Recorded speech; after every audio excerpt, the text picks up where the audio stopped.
ഇന്ന് ഞാൻ റോഡിൽ കണ്ട ഏറ്റവും ഭയപ്പെടുത്തുന്ന കാഴ്ചയാണത്. ഒരു വലിയ ലോറി കണ്ടു കഴിഞ്ഞാൽ ഇത്രയേറെ ഭയപ്പെടാൻ എന്തിരിക്കുന്നു എന്ന് ചോദിക്കണ്ട.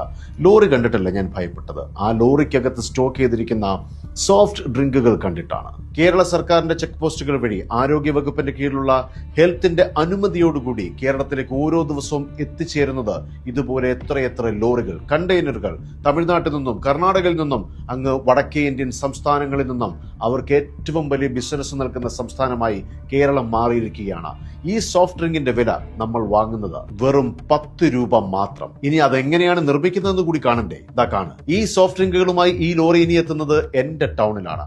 ടൗണുകളേക്കാൾ ഈ സോഫ്റ്റ് ഡ്രിങ്കുകൾ ഏറ്റവും കൂടുതൽ വിറ്റഴിയുന്നത് ഗ്രാമങ്ങളിലാണ്. ഗ്രാമങ്ങളിലെ ചെറുകിട കച്ചവടക്കാരിൽ നിന്നും ചെറു പീടികകളിൽ നിന്നും. ഈ സോഫ്റ്റ് ഡ്രിങ്കുകൾക്ക് അടിമകളായിട്ടുള്ളത് കുട്ടികളും യുവാക്കളും മുതിർന്നവരുമാണ്. കുഞ്ഞുമക്കൾ നിർബന്ധം കാണിക്കുമ്പോൾ മാതാപിതാക്കൾ അത് വാങ്ങിച്ചു കൊടുക്കുന്നു. കാരണം വെറും 10 രൂപയല്ലേ ഉള്ളൂ. നിസ്സാരമായ ആ 10 രൂപകൾ എടുക്കുന്നത് നിങ്ങളുടെ ജീവനാണ്. ചെറിയ പ്രായത്തിൽ തന്നെ പ്രമേഹ രോഗികളാകുന്നു, വൃക്ക രോഗികളാകുന്നു, ഫാറ്റി ലിവർ, അമിതവണ്ണം, ഹൃദ്രോഗം, അങ്ങനെ എല്ലാം സംഭാവന ചെയ്യുന്നു ഈ 10 രൂപ.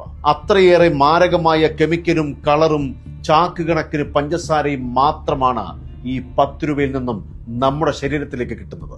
വെറും 10 രൂപയ്ക്ക് ലഭിക്കുന്ന ഈ സോഫ്റ്റ് ഡ്രിങ്കിന്റെ നിർമ്മാണ ചിലവ് എത്രയാണെന്ന് കേൾക്കണ്ടേ? വെറും 2.5 രൂപ മാത്രം.